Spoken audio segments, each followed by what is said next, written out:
halkan oo ah hoyga maxkamadaha kala duwan ee dalka waxaa looga hadlayay sidii loo koryeeli lahaa sharciga iyadoo qof walba uu helayo cadaalad. fadhigan waxaa goobjoog ahaa gudoomiyaha maxkamadda sare ee dalka, xeeralyaha qaranka, wasiirka cadaaladda iyo aqoon-yahanada dhinaca sharciga. shirka maanta aad baan ugu mahadnaqayaa ka sokow hay-adihii hore uga soo qaybgeli jiray iyo madaxdoodii madaxda cusub oo wasiirka cadaaladda iyo wasiirka ku-xigeenka amniga ay ugu horeeyaan. waxaan rajayn doonaa in ay nagala soo qaybgeli doonaan maanta wixii ka dambeeyay xoojinta iyo horumarinta wixii talo iyo tusaale ayna siin doonaan. mas-uuliyiinta ka qayb gashay shirkan ayaa aad uga hadlay qaabka uu hadda u shaqeeyo garsoorka dalka si loo tayeeyo hay-adaha garsoorka dalka. axmed cali daahir, xeeralyaha qaranka, waxa uu qabaa in la dardargeliyo guddiga adeega garsoorka.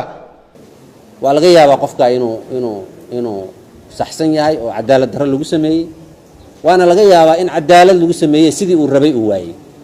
labadaba way noqon kartaa. ciddii marka xaqiijin lahayd arrintaas oo ka salgaari lahayd qofkaas cabashadiisa, cadaalad ma gaaray garsoorahan dhihi lahayd, la xisaabtami lahayd hay-adaha garsoorka oo dhan waa hay-addaas. waxaan codsanaynaa oon cod dheer mar walba ku weydiisanaynaa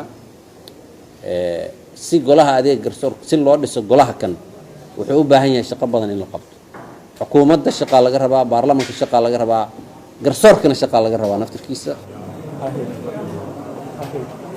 dadweyne badan oo rajo ka qaba inay ku guuleystaan kiisas dacwo ayaa maalin kasta soo gaaro xarumaha maxkamadaha ku yaala Muqdisho.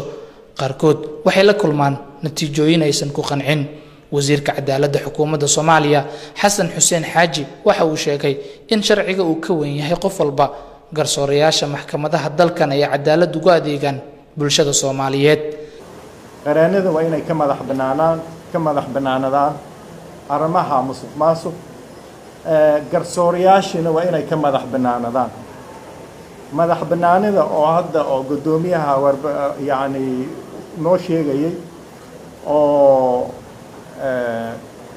ururka qareennadana hadda noo sheegayeen, madax bannaanida garsoorka waa lagu xadgudbaa. waan aaminsanahay in ay garsoorku uu madax bannaan yahay, laakiin garsoorku wuxuu u baahan yahay in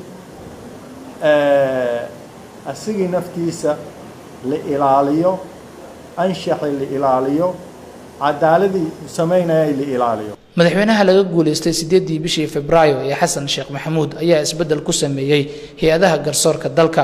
7 bishii May maanta oo kale sanadii 2016 ayuu xilka gudoomiyaha maxkamadda sare ee dalka u magacaabay Ibraahim Iidle Suleymaan. Aweys Maxamuud Jilcow, RTN TV, Muqdisho.